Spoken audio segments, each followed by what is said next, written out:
Hi friends, welcome back to our channel. বন্ধুরা, আজকে কিন্তু আমাদের পাড়ায় মা শীতলা ও রক্ষাকালী পুজো। আর এই পুজোটা যারা পরিচালনা করেন সেটা হলো পল্লীমোহন সমিতি ও সহযোগিতায় থাকে কিন্তু ইউনাইটেড ক্লাব। এই পুজোটা হয় আমাদের বাসুদেবপুর মালোপাড়ায়। আর এবারে জানো তো এই পুজোটা 81তম বর্ষে পদার্পণ করেছে। তো বন্ধুরা, দেখতেই পাচ্ছ, কথা বলতে বলতে কিন্তু আমাদের ঠাকুর চলে এসছে মন্দিরে। অনেক বড় কিন্তু এখানে মা শীতলার প্রতিমাটা।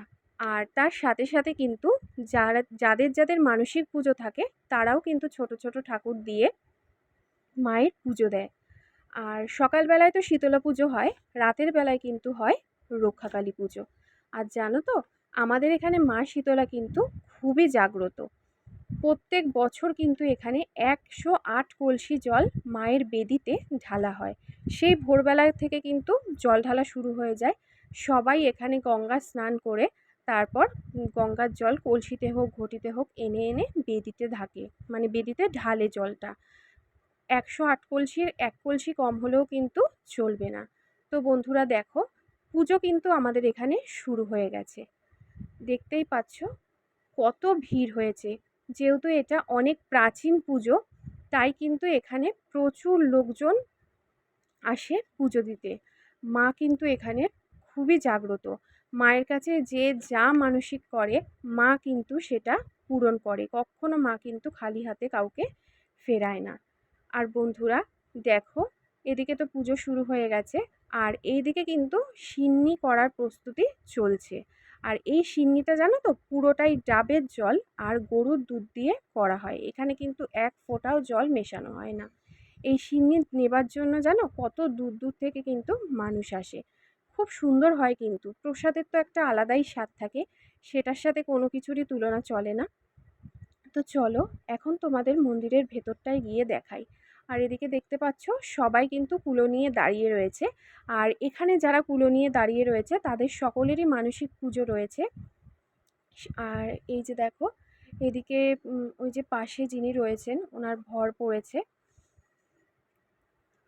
এখন সবার প্রথম কিন্তু এই যে বড় যে প্রতিমা দেখতে পাচ্ছ সেই প্রতিমার পুজো হবে। তারপর কিন্তু ছোট ছোট যেই ঠাকুরগুলো রয়েছে সেই মানসিক পুজো এক এক করে হবে। তো এক এক করে সবাই বরণ ডালা নিয়ে তিনটে হোক 5টা হোক বাড়িতে যেতে হবে। সেখান থেকে বাড়ি থেকে আর কি চাল সমস্ত কিছু নিয়ে এসে মন্দিরে আসতে হবে। সেটাই ঠাকুরমশাই বরণ ডালায় যা করার করে দিল। তারপর ওনারা কিন্তু এক এক করে বেরিয়ে পড়ল। আর দেখতে পাচ্ছ মন্দিরে কত ডালা পড়েছে। এই পুজোটা শুরু হতে হতে ওই বেলা 3টে সাড়ে 3টে শুরু হয়, আর মোটামুটি শেষ হতে কিন্তু সেই 8টা সাড়ে 8টা বেজে যায়। এইটা হলো মেন বরণ ডালা, মানে যে বড় ঠাকুরটা রয়েছে তার। দেখতেই পাচ্ছ উনি মাথায় করে নিয়ে আসছেন, তাই ওনার পা কিন্তু জল দিয়ে ধুয়ে দেওয়া হলো। এটাই নিয়ম। এবার ওনাকে মন্দিরে নিয়ে যাওয়া হবে। তারপর কিন্তু মেন পুজো আর কি শুরু হয়ে যাবে। আর কত সুন্দর লাগছে। আর এই পুজো উপলক্ষে কিন্তু 6 দিন ব্যাপী এখানে শীতলা মেলা হয়। তার সাথে অঙ্কন প্রতিযোগিতা, নৃত্য প্রতিযোগিতা, যাত্রা অনুষ্ঠান, বাউল সঙ্গীত ও বিচিত্রা অনুষ্ঠানের আয়োজন করা হয়। আজকে পুজোর দিনেও কিন্তু বাউল সঙ্গীত হবে রাতের বেলায়। আর বিচিত্রা অনুষ্ঠানটা হয় সব একদম শেষের দিনে। আর মা শীতলার আদেশে কিন্তু যাত্রা অনুষ্ঠান এখানে 2 দিন হবেই। কোনো অনুষ্ঠান হোক না হোক যাত্রা অনুষ্ঠানটা কিন্তু করতেই হবে। দেখতে পাচ্ছ মন্দিরে ডালা ভরে গেছে। মন্দিরের জায়গা হয়নি বলে এখানে কিন্তু বাইরেও ডালাটা রাখার ব্যবস্থা করা হয়েছে। খুবই ভালো লাগে আমাদের এই পুজোটায়, জানো তো, খুবই আনন্দ হয়। পাড়ার প্রত্যেকটা মেয়ে যাদের বিয়ে হয়ে গেছে তারাও এই টাইমে বাপের বাড়িতে আসে, অনেকটা সেই দুর্গাপুজো।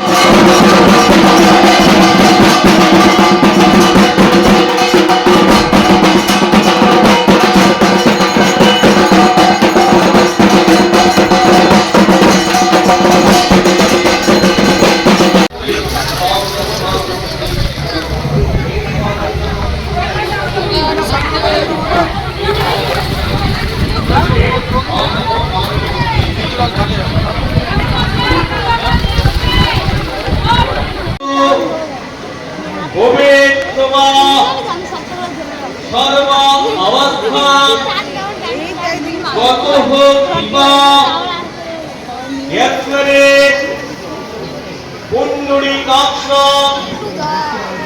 সমাজ্য অভ্যন্তর সূচি। দেখতেই পেলে বন্ধুরা, এখন কিন্তু সবাই অঞ্জলি দিচ্ছে।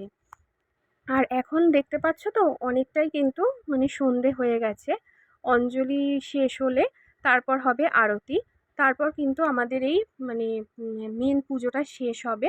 শেষ হওয়ার পর এক এক করে যারা আর কি মানসিক করেছে, যে প্রতিমাগুলো দেখতে পাচ্ছ, এক এক করে তারপরে হবে সেই মানসিক পুজো।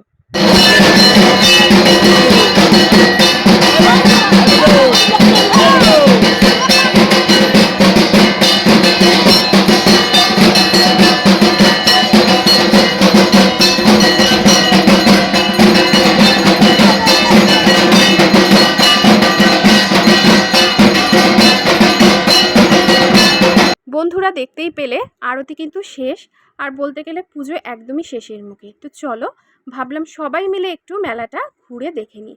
আর এখানে দেখতে পাচ্ছ বাচ্চাদের চাপার জন্য কিন্তু অনেক জিনিস এসছে। আর মেলা মানেই তো বাচ্চাদের কাছে বেশি আনন্দের।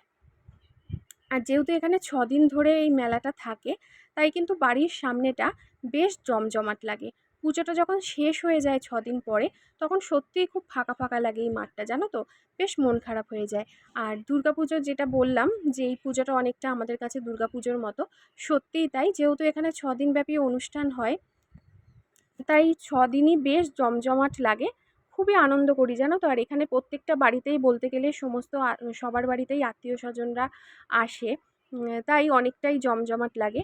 আর যদি তোমরা এখানে আসতে চাও, তাহলে কিন্তু অবশ্যই চলে আসতে পারো। এখনও অনেক অনুষ্ঠান বাকি রয়েছে। যারা ট্রেনে করে আসবে, ত্রিবেণী স্টেশনে এসে মানে টোটো, অটো যে কোনো কাউকে বললেই হবে যে বাসুদেবপুর মালোপাড়ায় যাব, যে কেউ নিয়ে আসবে। আর যারা মগরা থেকে আসতে চাও, তারাও সেম, টোটো, অটো যাকে হোক বললেই নিয়ে চলে আসবে। দেখতে পাচ্ছ এখানে আমার দিদির ছেলে আর ও ছেলের বউ চলে এসছে। ওরা একটু ঠাকুর দর্শন করতে এসেছিলো আর মেলাটা ঘুরতে এসেছিলো, তাই ওদেরকে নিয়ে একটু বেরিয়ে পড়লাম মেলাটা ঘুরতে। তো চলো তোমাদেরকেও নিয়ে যাই, আশা করি ভালো লাগবে। বেশ অনেক দোকানই কিন্তু বসেছে। আর আগে জানো তো আরও অনেক বড় করে মেলা হতো, নাগরদোল্লা আসতো, ব্রেক ড্যান্স আসতো। এখন তো আর ওগুলো সব আসে না, তবে বেশ ভালোই দোকানপাট এসেছে। আজকে প্রথম দিন, এরপর হয়তো আরও দোকান বসবে। তো চলো ঘুরে নিই। আর আজকে যেহেতু শীতলা পুজো, সেই কারণে কিন্তু আমাদের সারা পাড়ার সবাই কিন্তু শীতল পান্তা আমরা খাই। মানে পুজোর আগের দিন রাতের বেলায় কিন্তু সবাই রান্না বান্না করে রাখে। পুজোর দিন কিন্তু এই মানে কেউ গ্যাস বা উনুন কোনো কিছুই জ্বালানো হয় না, যতক্ষণ না পুজো শেষ হচ্ছে। এই যে পুজোটা এবার শেষ হলো, এরপর যা হোক কিছু কিন্তু আমরা রান্না করতে পারবো। তার আগে কিন্তু এখানে কেউ গ্যাস জ্বালায় না। আমার দিদির ছেলে আর ছেলের বউ ওরা চলে গেছে। তারপর আবার আমরা এই যে পাশের বাড়ির বৌদি, পিঙ্কুদা, বর্ষা, ওরা আমরা সবাই মিলে একটু পাপড়ি চাট খেয়ে নিচ্ছিলাম। মানে পাপড়ি চাটটা কিন্তু পিঙ্কুদাই আমাদের সবাইকে খাইয়েছে। আর পাপড়ি চাটটা যেহেতু নিরামিষ ছিল, সেই কারণেই খেয়েছি। না হলে আজকের দিনে আমরা কোনো আঁশের কোনো খাবার আজকে খাই না। আর বেশ ভালোই করেছিল পাপড়ি চাটটা। যাই হোক, সারা সন্ধেটা বেশ আমাদের সারাটা দিনই খুব ভালো কাটলো। আর এখন বাজে ওই রাত 10টা সাড়ে 10টা কিন্তু চলে এসছে। বললাম না, শীতলা পুজোর সাথে সাথে কিন্তু আজকে এখানে রক্ষাকালী পুজোও হয়। রক্ষাকালী পুজোটা অনেকটা রাত করে শুরু হয়। এখন দেখতে পাচ্ছ পুজোর প্রস্তুতি চলছে। ঠাকুরমশাই কিন্তু মানে ওনার যা যা গোছানোর গুছিয়ে নিচ্ছেন। এছাড়া পাড়ার কিন্তু অনেকজন মহিলাও আছেন, মানে ওনারাও কিন্তু ঠাকুরমশাইকে সাহায্য করেন। যদিও রক্ষাকালী পুজোটা আর দেখতে পারিনি, কারণ তোমরা সবাই জানো রক্ষাকালী পুজোটা অনেকটা রাত করে শুরু হয়, সেই কারণে আমরা আর থাকতে পারিনি। ওই খানিকক্ষণ থেকে কিন্তু বাড়ি চলে এসেছিলাম। আর বন্ধুরা এদিকে রক্ষাকালীর পুজোর সমস্ত প্রস্তুতি চলছে। আর পুজোর মানে যতক্ষণ না শুরু হচ্ছে ততক্ষণ বাউল গান হবে। বন্ধুরা, আমাদের ভিডিও যদি ভালো লেগে থাকে প্লিজ চ্যানেলটা সাবস্ক্রাইব করে দিও, আর লাইক, শেয়ার, কমেন্ট করতে ভুলো না কিন্তু। আর যারা যারা এখানে আসতে চাও অবশ্যই চলে এসো, 6 দিন ধরে কিন্তু অনুষ্ঠান চলছে।